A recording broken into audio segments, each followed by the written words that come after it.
예수께서 이 말씀을 하시고 눈을 들어 하늘을 우러러 이르시되 아버지여 때가 이르렀사오니 아들을 영화롭게 하사 아들로 아버지를 영화롭게 하게 하옵소서.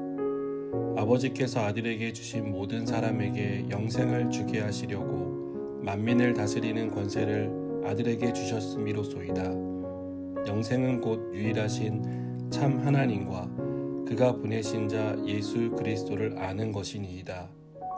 아버지께서 내게 하라고 주신 일을 내가 이루어 아버지를 이 세상에서 영화롭게 하였사오니 아버지여 창세전에 내가 아버지와 함께 가졌던 영화로서 지금도 아버지와 함께 나를 영화롭게 하옵소서. 세상 중에서 내게 주신 사람들에게 내가 아버지의 이름을 나타내었나이다. 그들은 아버지의 것이었는데 내게 주셨으며 그들은 아버지의 말씀을 지켰나이다. 지금 그들은 아버지께서 내게 주신 것이 다 아버지로부터 온 것인 줄 알았나이다.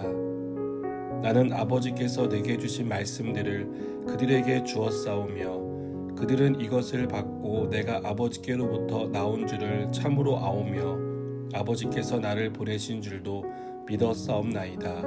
아멘. 한 뉴스 기사에서 미국에 사는 자궁암 판정을 받은 90세 할머니가 수술과 치료 대신 가족과 함께 여행 중이라는 기사가 있었습니다.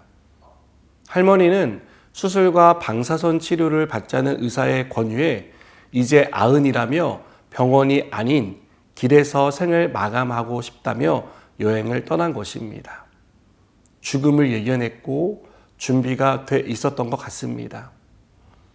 요한복음 17장은 예수님의 기도입니다. 예수님은 죽음을 예견했고 죽음에 대한 준비가 되어 있었습니다. 그래서 죽음을 앞두고 세 가지 기도 제목으로 기도하십니다. 첫 번째 기도 제목은 하나님의 영광을 구하는 기도입니다. 두 번째 기도 제목은 제자들을 위한 기도입니다. 세 번째 기도 제목은 미래의 모든 성도들을 위한 기도입니다. 오늘은 첫 번째 기도 제목인 하나님의 영광을 구하는 기도에 대해 살펴보겠습니다. 예수님은 하나님을 향해 눈을 들어 다음과 같이 기도하십니다. 아버지여 때가 이르렀사오니 아들을 영화롭게 하사 아들로 아버지를 영화롭게 하게 하옵소서. 이 기도는 마치 예수님을 영광스럽게 해달라는 요구처럼 보입니다. 왜 우리가 하나님께 영광을 돌리는 삶을 살기 위해 성공하게 해달라고 기도하고 출세하게 해달라고 기도하고 부와 건강을 달라고 기도할 때가 있지 않습니까? 그런데 우리가 하나님께 영광을 돌리기 위해 구하는 것들을 들여다보면 하나님의 영광을 위해 사용하기보다는 자기 자신을 위해 사용하는 사람이 더 많은 것 같습니다. 여러분, 우리는 세상적으로 성공해야 많은 것을 가져야 하나님께 영광을 돌리는 삶을 살 수 있다고 생각합니다. 즉, 내가 영광스럽게 되어야 하나님도 영광을 받는다고 생각하는 것입니다. 예수님이 하나님의 영광을 위해 기도하는 내용은 이런 것이 아닙니다. 예수님이 영광스럽게 해달라는 것은 이스라엘 백성들의 환호를 등에 업고 왕이 되게 해달라는 것이 아니었습니다. 예수님이 구하는 영광은 십자가입니다. 십자가는 무엇입니까? 고난입니다. 고통입니다. 신명기에 따르면 저주의 상징입니다. 이 세상에 어느 누구도 십자가를 지고 싶어 하지 않습니다. 그것을 영광이라고 생각하는 사람은 없습니다.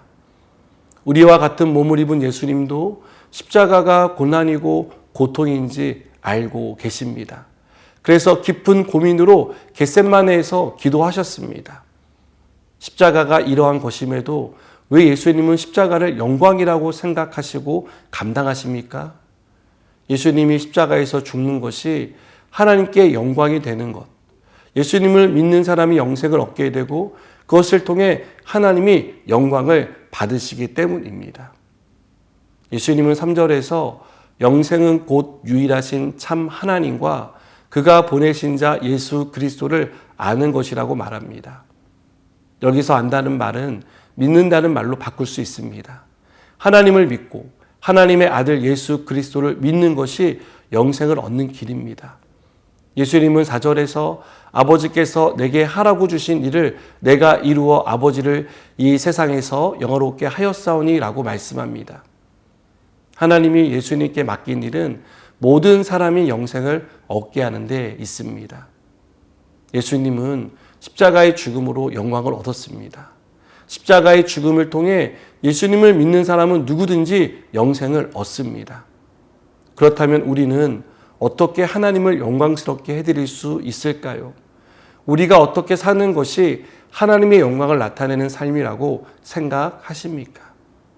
하나님이 우리에게 하라고 주신 일을 이루는 것입니다. 하나님이 우리에게 맡기신 일은 크게는 믿지 않는 사람에게 복음을 전하는 일입니다. 우리가 복음 전하는 일을 포기하지 말아야 할 이유는 하나님이 우리에게 맡기신 사명이기 때문입니다. 또한 하나님이 우리에게 하라고 주신 일은 하나님을 사랑하고 이웃을 사랑하는 것입니다. 여러분, 하나님이 우리에게 맡기신 가정, 직장, 사업장에서 우리는 언제나 하나님께 영광을 돌리는 삶, 어떻게 하면 하나님이 영광스러워지실까를 고민하며 살아야 합니다. 그리고 그것이 고난과 고통의 십자가를 져야 하는 일이라면 묵묵히 담당할 수 있어야 합니다.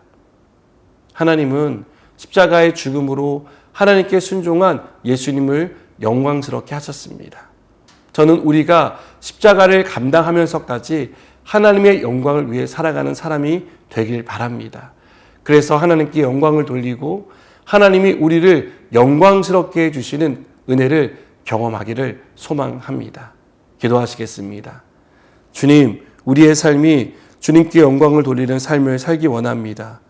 그렇게 살아갈 수 있도록 힘을 주시고 지혜를 주시고 은혜를 베풀어 주시옵소서. 예수님의 이름으로 기도드립니다. 아멘.